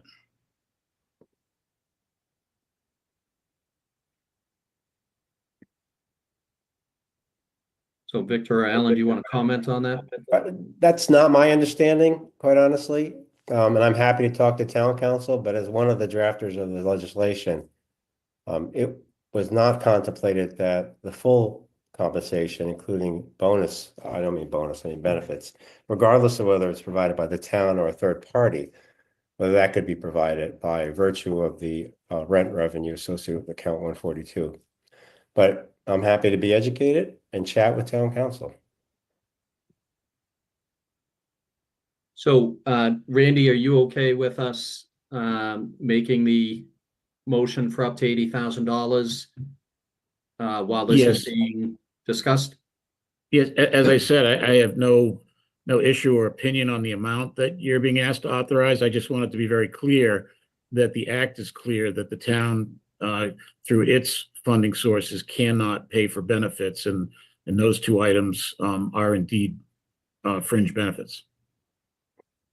Okay, so I know you've got some candidates and we want to be able to move on these and not lose any. So we'll take the motion tonight and look into this with town council and get an opinion and circle back on this. Sure, and I had requested this before, Mr. Chair, but I'd be happy to chat with town council, and I would ask to chat with town council. Sure. Thank you. Yep. All right, Mr. Albert. I'd like to be part of that sorry. conversation if possible. Yep, you absolutely will. Thank you. So I will follow up with the town administrator and then both of you and we'll schedule that time. Sounds good. All right, Mr. Albert. All right, so I move that the board move to approve up to $80,000 from the Revere and Son Heritage Trust 142 for the filling of a museum director job. Second that. Motion has been made and seconded. All those in favor, please say aye. Aye. Roll call vote, Mr. Conley, Yes. Ms. Boyden, Yes. Mr. Albert, Yes. and the chair as well, 4-0. All right. Thank you, gentlemen. Thank you, Alan. Thank you. Victor. Thanks, everybody. So is there, Alan, you have one more? I piece? have one more item, I would call this a housekeeping item. As you know, over the past years, Revere and Son has come to the board for a variety of projects, asking for financial assistance out of the reservoir pond mitigation fund. As part of our audit this year, we took a closer look at the open requisitions that were in that fund. Mr. Chair and I spent over a half hour with Randy talking about these items, and I provided longer than a half hour. It was longer than a half hour, and all of them had a story. But I provided the board with an exhibit identifying 9 projects that are either complete or nearly complete, that the Revere and Son did not need all of the monies that were provided. So there's a list of 9 projects totaling $123,000, 217, an exhibit that I provided to you that we are asking the board to release the encumbrances that are on those projects. I don't want to go through the whole list of them and why. In some cases, such as the museum vestibule, we had a major donation from one of the Revere and Son board members to contribute to that, and that's releasing $11,500 back to the mitigation fund. Because I was in front of this board about a year ago and took it on the chin for asking for additional funds from the bathroom project, I'd like for you to look at the last 2 items on the list here, totaling $40,000. Those are 2 items that, because I was able to negotiate some concessions with the bathroom manufacturer and utilize town DPW to help with the trench work, we're able to return $40,000 back to the mitigation fund. as unused funds. And it's better news than that because as of January of this year, all of the bills have been paid for the CXT, and we had $9,000 left in the CPA account. And with those funds, we're able to do 3 more enhancements to the bathrooms. We were able to complete our fiber optics network connection to the bathrooms. That will allow us to upgrade the lock system so that from town hall or from a remote location, we can lock or unlock or program those locks. And then the third item of upgrade that we're able to do with that leftover money is install security cameras that will be able to record activity in that area of the park. And so those 3 items are, again, things that weren't originally contemplated. Along with the release of some of those funds, we are asking that the select board establish 2 $25,000 earmarks. The first of which is to allow we have like 4 remaining projects that are near complete that needs small amount of work to complete. One is sign lighting, security system for the museum, speaker system or audio-visual speaker system for the museum. And I've included a small contingency for those 3 bathroom enhancements that I was talking about. So the first earmark is I'm asking to put $25,000 for the Revere and Son, not to spend in excess of 25 to complete those 4 projects. The second item is the restaurant have been talking with us about putting on the vestibule and installing some sound dampening panels close to the entrance door. So we are currently investigating the vestibule that would go on the entranceway to the Copper Mill Hall. I've been in talks with Rainey about looking for other funding and how that would go. We're not ready to actually spend the money before we actually spend anything. We would come back to make sure everybody was in line. But instead of releasing the money back to the mitigation fund at this time, we'd like to establish another $25,000 earmark for the vestibule project if it's needed in the future.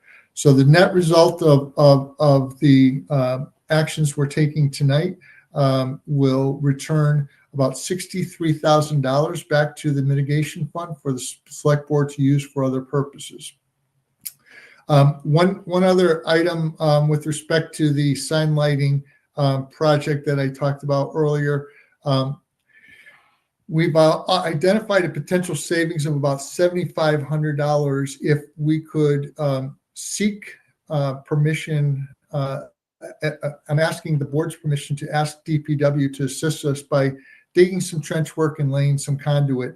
Already talked to Charlie Duty and DPW about it. It is a project that they think they could do. And again, this is how we try to save some money on these projects, and with the understanding that all costs of materials would be covered by Revere and Son as part of this project. So we're just asking permission from the select board to seek their help to the extent that they're able to provide it.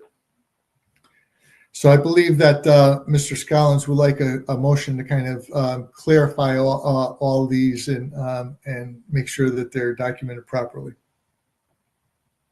I'm sure he would want that. I'm not asking for a motion. You are. All right.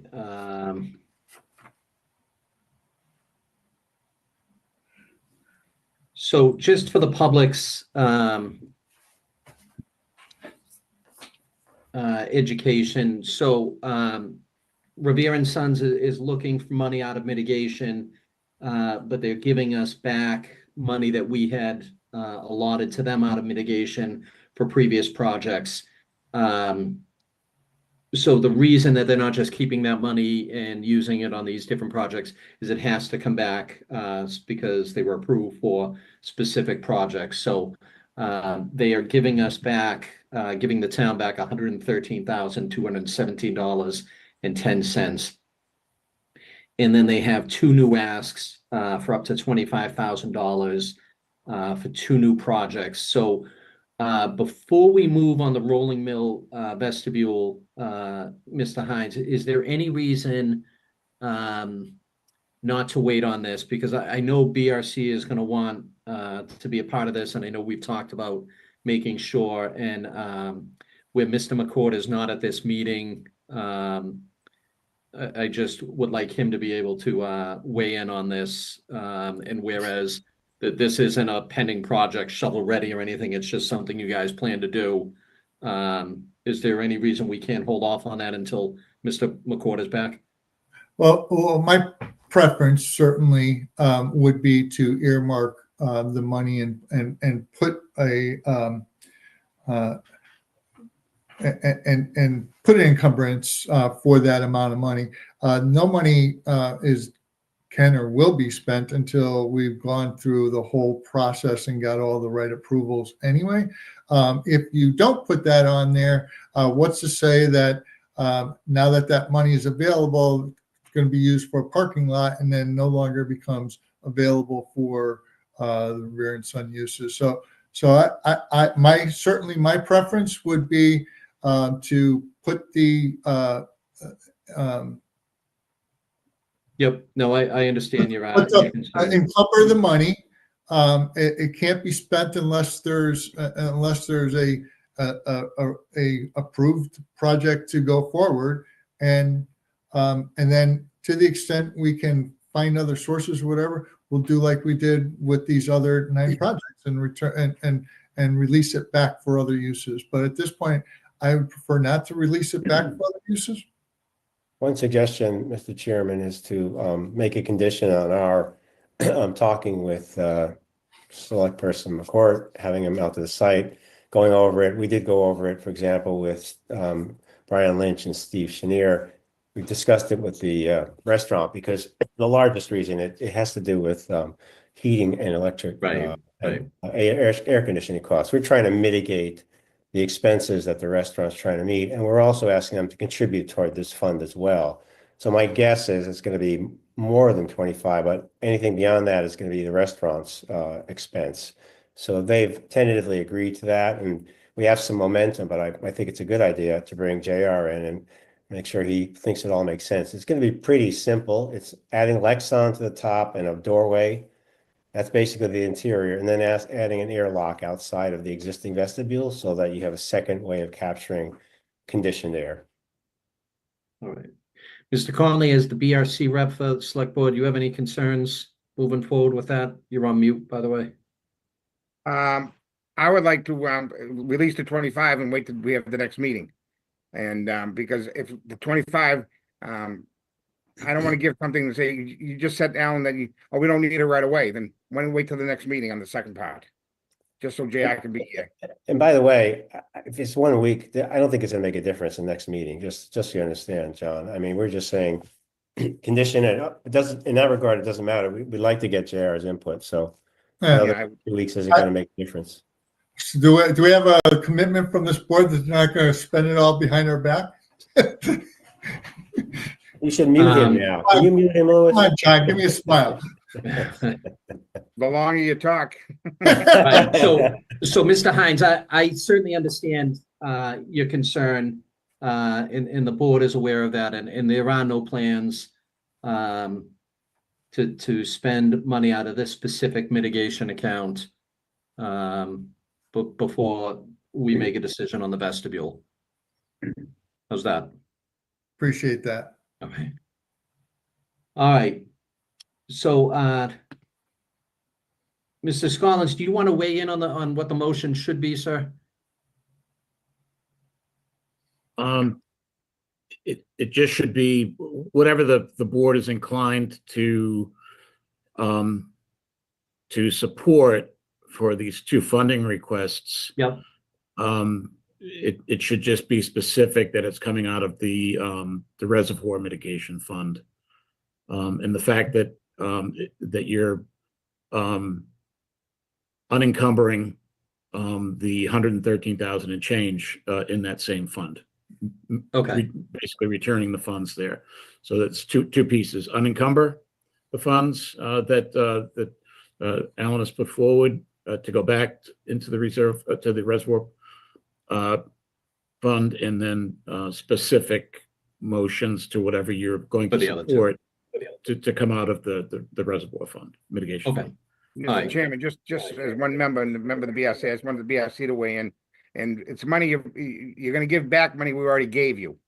So it wouldn't be too what's the right word? Ethical if we say, no, we're not gonna give it, I understand where you're coming from, Alan.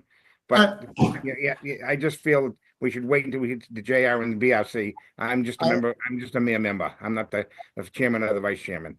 But I represent this board. As long as we're all on the same page of what we're trying to accomplish. I'm absolutely not going to pull. I as one member, and I'm sure I can speak for most of us. I don't want to pull the rug from out from underneath your feet. No, that's not going to happen. I get that. Okay. And with respect to the motion on the other four items, monies can on each of these can come and go. And again, my preference would be, we've identified the four projects that we're working on, and for an amount not to exceed $25,000 on those, would give me the flexibility if I run over a little over on one and a little under on another, that would allow me to kind of continue to get this thing done in an efficient manner without having to keep on going back and forth. That's fine, and you already set the table. Okay. You already set the table, and this is what you want to do. Appreciate it.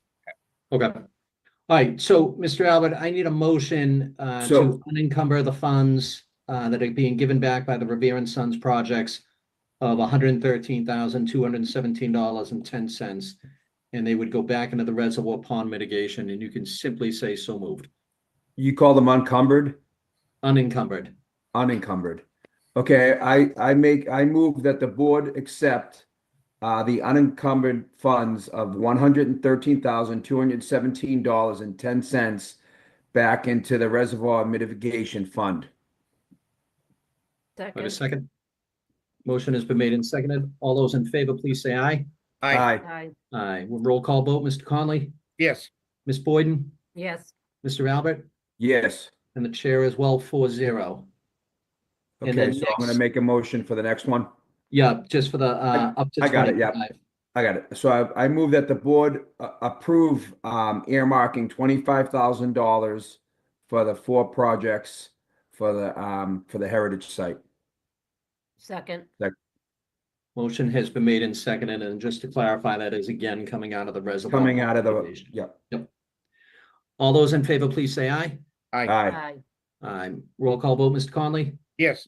Ms. Boyden, Yes. Mr. Albert, Yes. the chair as well, 4-0. And the balance of that, Mr. Hines, Mr. Delvecchio will take up at the next meeting. We'll try to do it early on in the meeting, so you don't have to sit through the rest.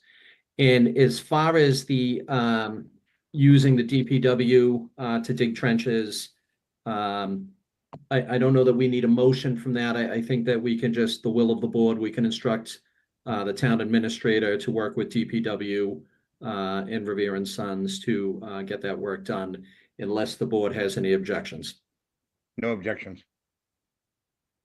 Thank you. As I said, that really does provide, DPW does a great job and been very accommodating, and again, it saves a lot of money for the town when they do those services for us. So thank you very much, and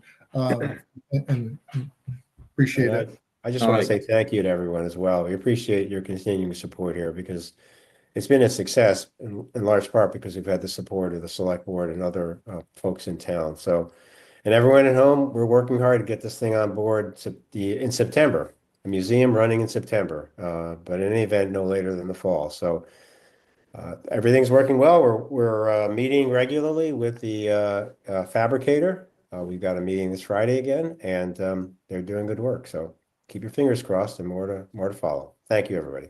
Thank you, everyone. Thank you very much. Good job, guys. Thank you. Have a good night. Too. Thank you. All right. All right. Next. So next up, we have a discussion regarding film permitting for sandpaper films. We have a couple people on board to speak of this. I see Danielle Johnson is here and Emma Tuddy is here as well. How you doing, guys? Hi. Very good, thank you. Thanks for having us. Thanks for Thank coming. you.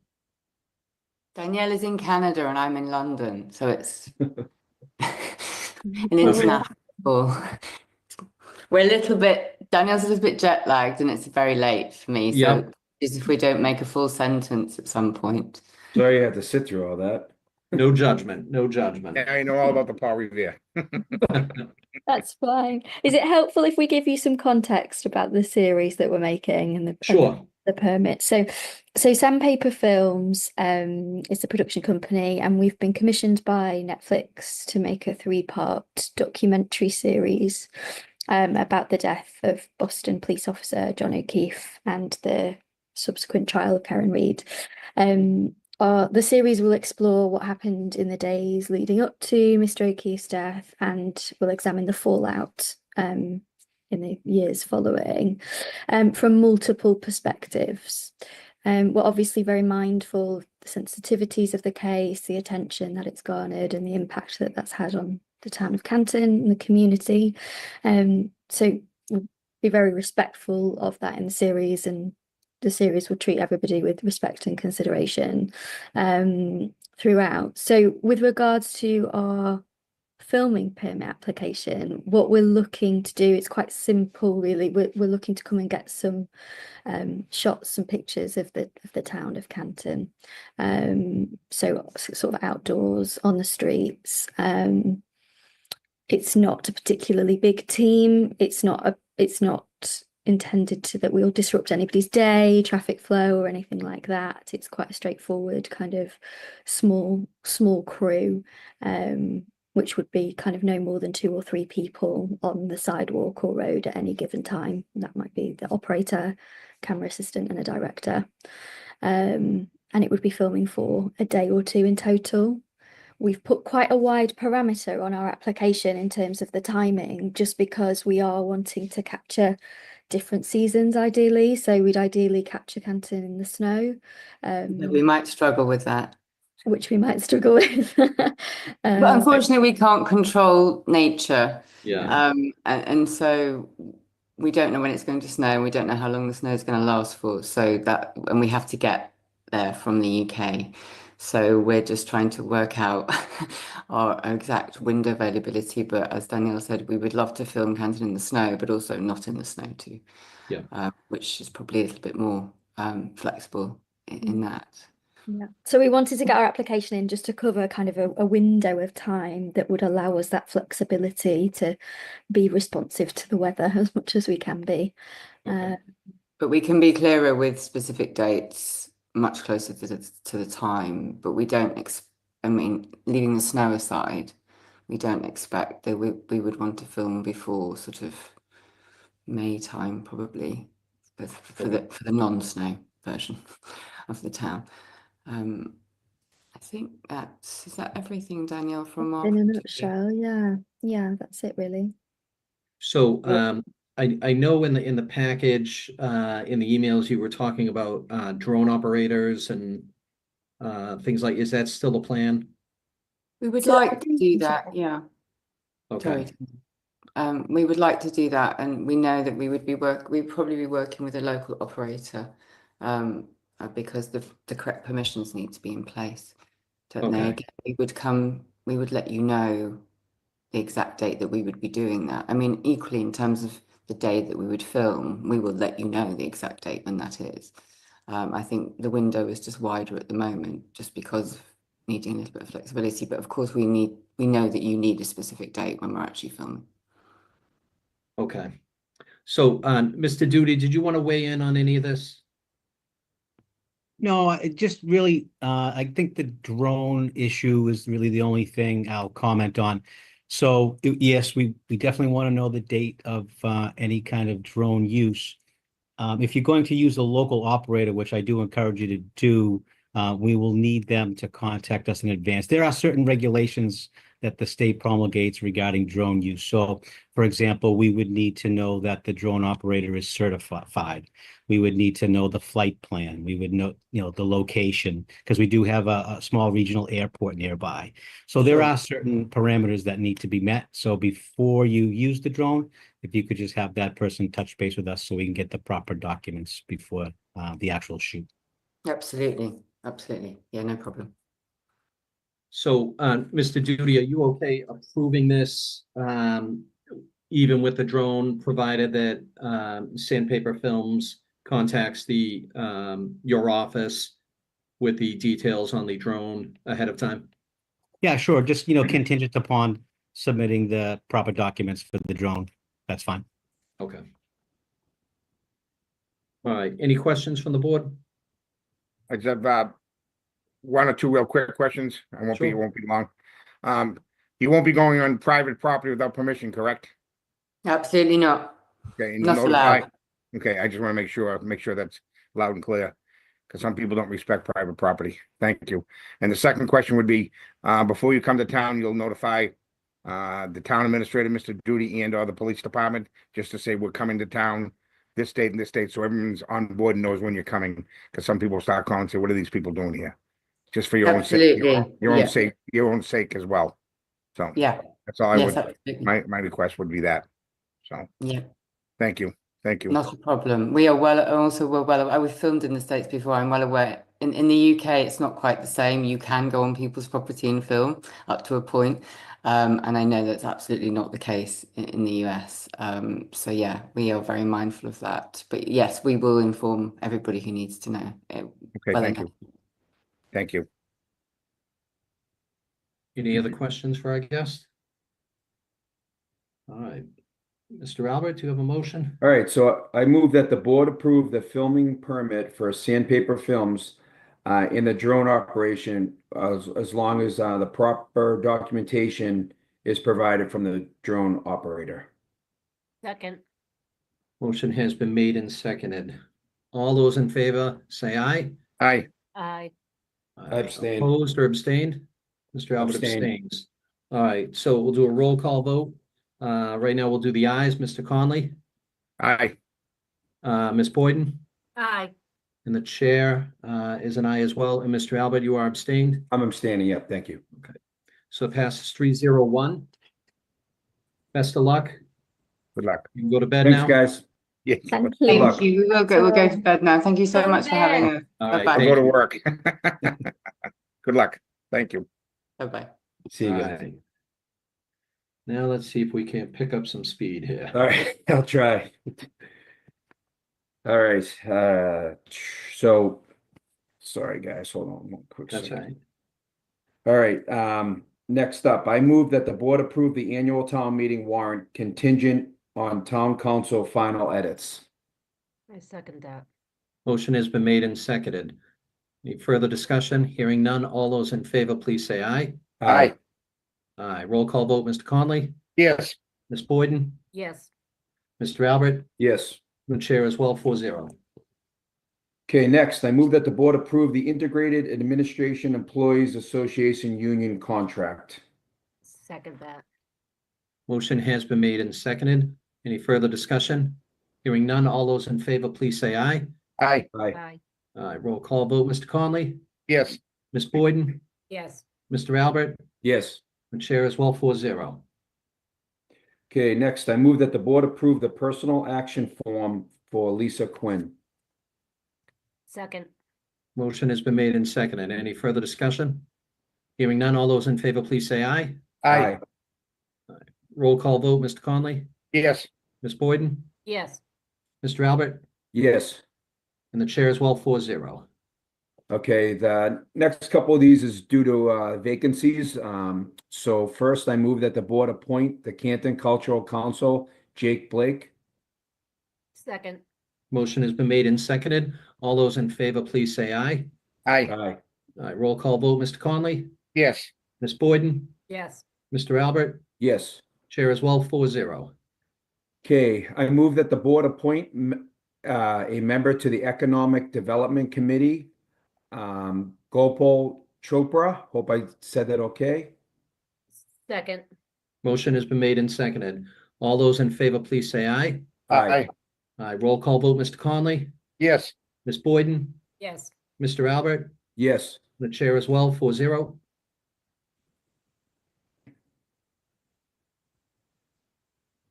Okay, next up, I move that the board authorize a notification to incumbents regarding expiring committee appointments, committees listed attached. So this is basically reappointments to individuals whose terms are due to expire April 30th, 2025.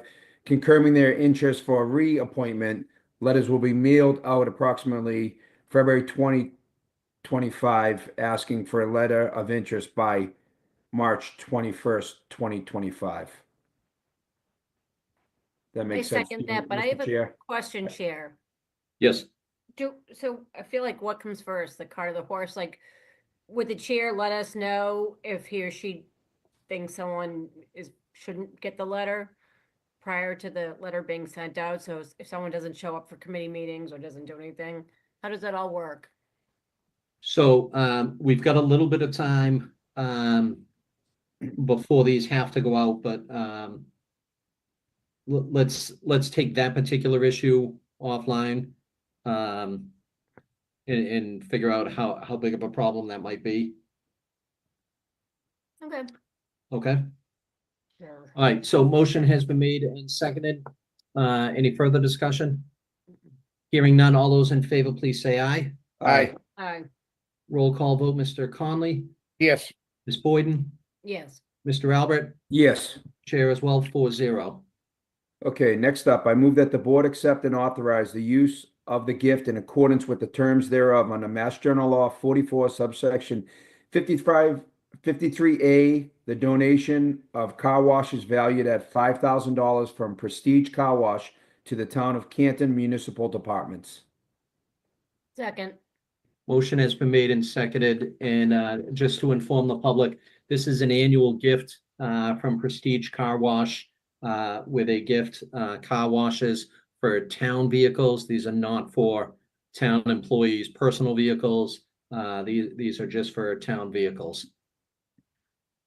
And this isn't every year for the last several years.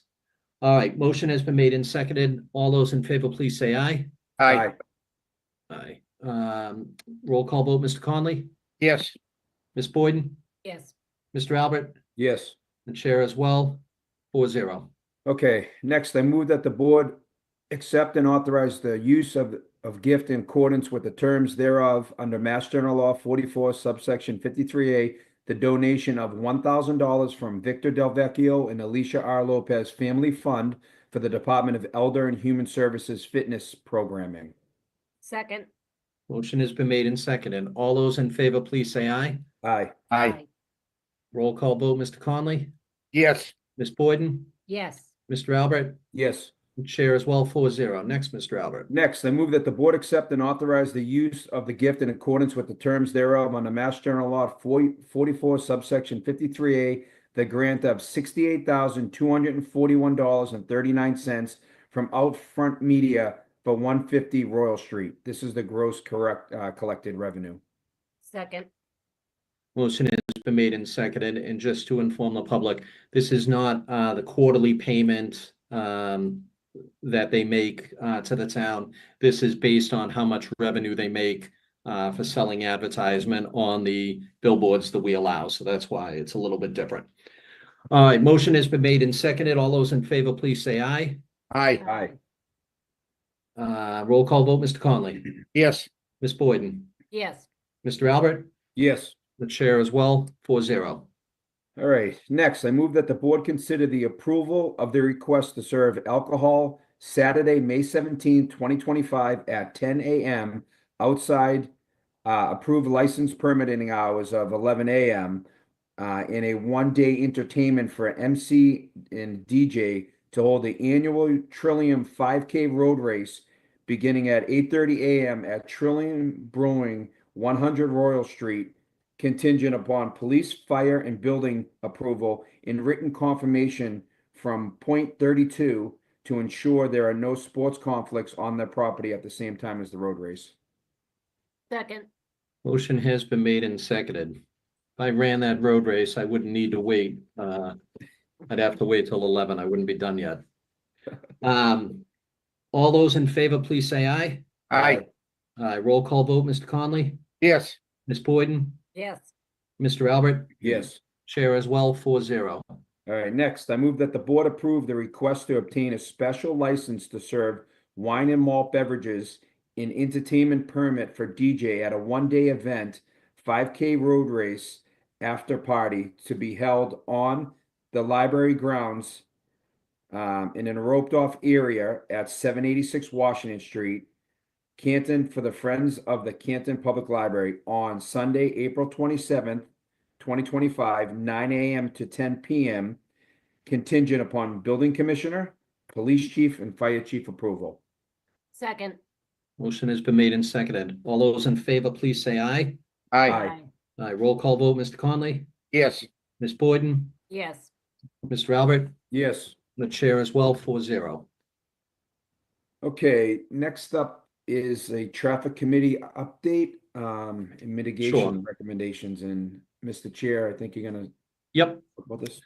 So as I informed the board at a previous meeting, the traffic committee, as it is currently functioning, is in a violation of the rules that we set for modifying traffic patterns and things like that. So what we decided we would do when I presented this to the select board is we would direct future requests to the proper channels, which is through the DPW on our website. People can submit traffic requests that way. But we have several requests that have kind of been pending, and we want to make sure that these people don't have to like resubmit that. So we're kind of cleaning up what the existing backlog is. So there has been a recommendation to install a pedestrian crosswalk at the Sherman Street intersection near where the apartments are, as well as a pedestrian crosswalk on Walnut Street and Washington Street. So the Walnut Street and Washington Street came to be because even with the crosswalks that we have for High Street, people are still feeling that it's unsafe for people to cross at High Street and Washington Street. So we felt that if we moved a crosswalk a little bit further down, it would be a little bit safer. So the Sherman Street near the apartment complex, we have kids that are walking to school. There's no sidewalk on that side of the road. So it made sense to put a crosswalk there so kids can get to and from school that way. So unfortunately, those cost money. And so I am asking for up to $25,000 from the mitigation account for 2 of the high visibility pedestrian crosswalks for those 2 locations. Are you making a motion right now? Well, I mean, Yep, you can simply say so I moved, second it. Second it. Well, I'd like to make a substitute motion if I could. please. I'd like to do 3 because I've been involved with Kenny Street across in front of the cemetery. Several years ago, I had met with the neighbors, that development, and the people coming down Kenny Street. They can't get across there either. And that's when Mr. Theodore was the chairman of the traffic committee. He said that he would look into it and get it, bring it to the board. I don't know if that was done, but they've been waiting and waiting and waiting. So I would respectfully ask that we add a 3rd. I had met with Mr. Walsh and the neighbors a couple of years ago now. So Kenny Street on which end? By the cemetery or by the school? Where that new development is, right? Yeah, it's by the Washington cemetery. There's already one down there's already one by coming down Kenny Street the other way, there's already one there with the crossing guard. Okay. All right, so 25 is. That's okay. Yep. 'Cause the neighbors, it's a couple neighbors that keep calling me, said, and I meant to bring it up to the traffic study committee, but I did not. So Yep. it's my Okay. So then I would like to make a friendly substitute to that motion that we take up to $36,000 from mitigation for 3 of the pedestrian crosswalks for Kenny Street, Sherman Street, and Walnut Street. Second. Motion has been made and seconded. Any further discussion? All those in favor, please say aye. Aye. Aye. Roll call vote, Mr. Conley, Yes. Ms. Boyden, Yes. Mr. Albert, Yes. and the chair as well, 4-0. The Thank you. next thing, Thank you. sorry, I've got two more traffic.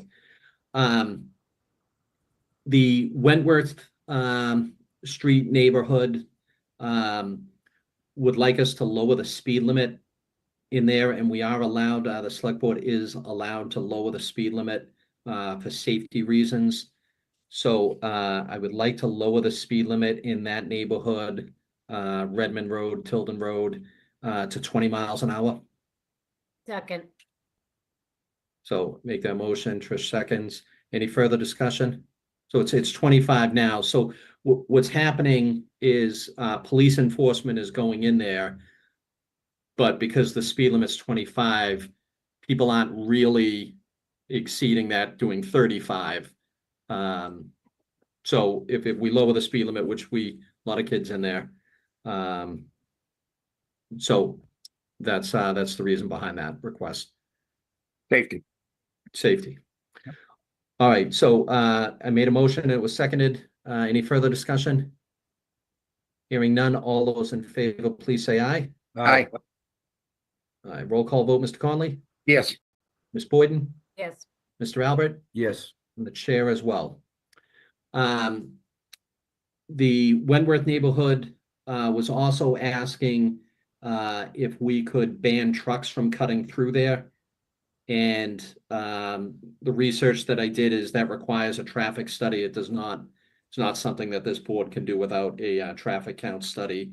So I'd like to authorize the DPW to be able to conduct that traffic count. Well, I think study. if I may, maybe Yep. Norfolk County.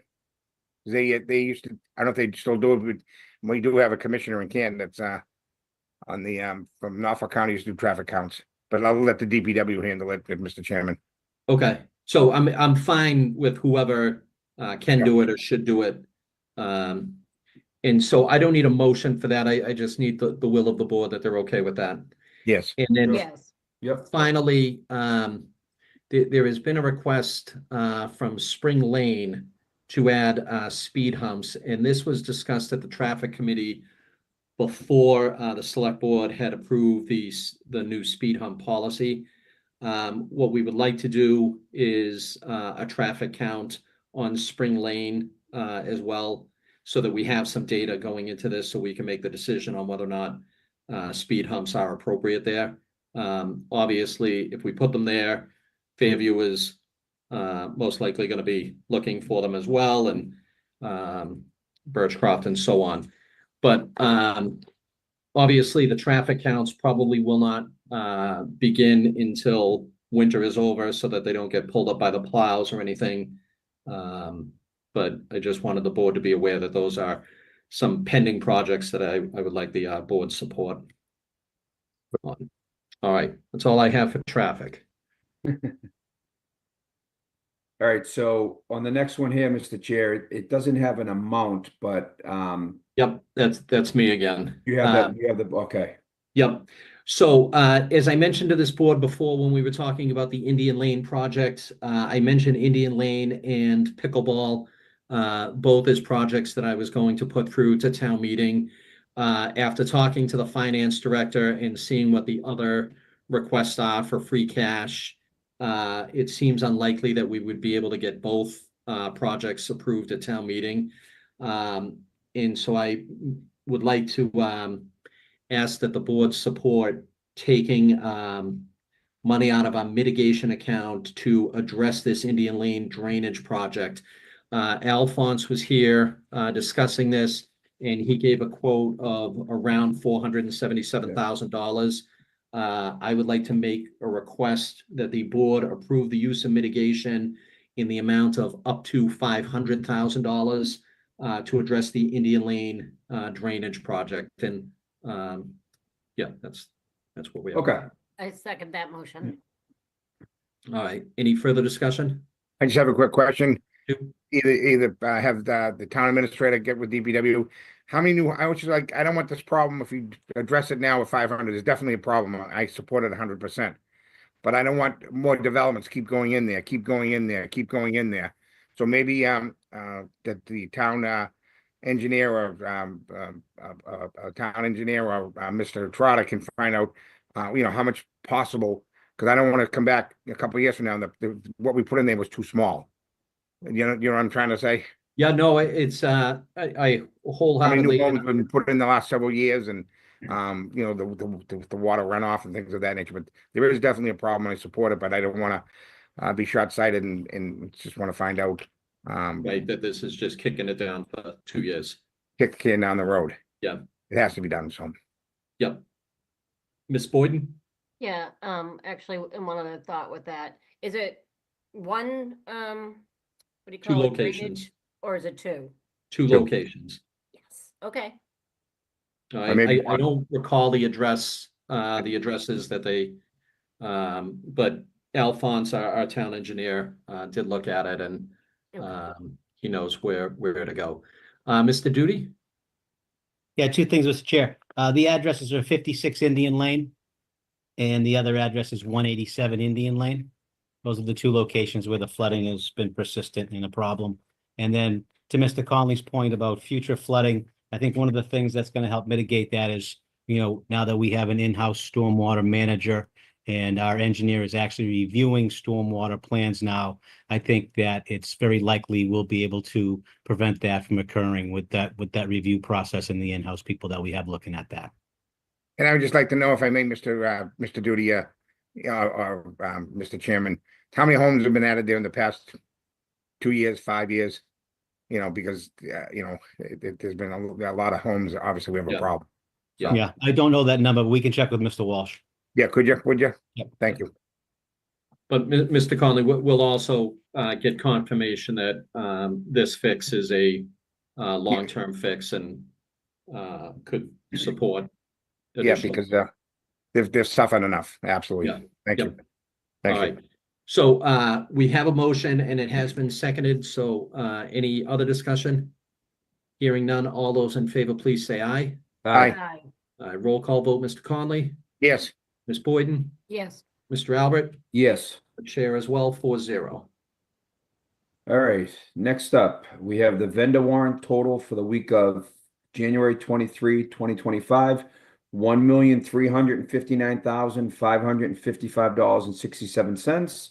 The payroll warrant total for the week of January 23, 2025, $1,890,101.43. The vendor warrant total for the week of January 30th, 2025, $3,643,745.73. All right, next up, I move that the board approve the select board minutes of January 21st, 2025. Second. Motion has been made and seconded. All those in favor, please say aye. Aye. Aye. Roll call vote, Mr. Conley, Yes. Ms. Boyden. Sorry, did you say yes, Ms. Boyden? Yes. Okay, sorry. Mr. Albert? Yes. All right, and the chair as well, 4-0. All right, next up, we have the town administrator update. Mr. Duty, what do you got for us? Just one thing, just let the board know that we've been notified by Verizon that it is time to negotiate our renewal of our contract with them. As many people know, the fees that folks pay for Verizon and Comcast fund Canton community access cable TV. So we're going to enter into that process with Verizon. It takes quite a while, about 2 years. So at this point, we're looking at several law firms that will help us negotiate this. And then we'll pull the Canton Cable Access Committee together to go over the proposals, select an attorney, and then start to engage in the process. So I'll keep you updated as it moves along, but it is a long process. Thank you. Thank you. Anything All else? right. Mr. Chair, any other announcements? No announcements for me. Anybody else on the board?